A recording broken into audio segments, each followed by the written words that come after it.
It's Saturday morning. Saturday mostly நாங்கள் breakfast நல்லா சாப்பிட்டுட்டு வீடை மொத்தமாக க்ளீன் பண்ணுவோம்.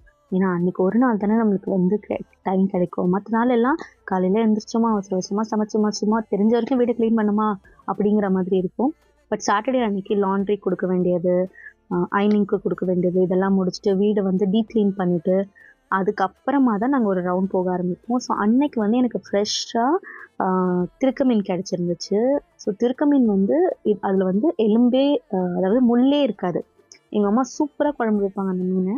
ஸோ அது வாங்கிட்டு போய் அவங்ககிட்ட குழம்பு செஞ்சு கொடுங்க அப்படின்னு சொல்லி கொடுத்துட்டு அன்னைக்கு வந்து மாங்காய் பச்சடி தான் ரெடி பண்ணியிருந்தோம்.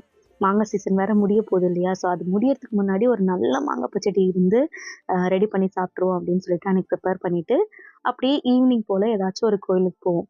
ஸோ இப்படி தான் எங்களோட ரொட்டீன் போகும். At the same time evening போல் கோயிலுக்கு போயிட்டு அம்மா வீட்டுக்கு போயிட்டு அங்கே கொஞ்சம் நேரம் இருந்துட்டு வீட்டுக்கு வந்துடுவோம்.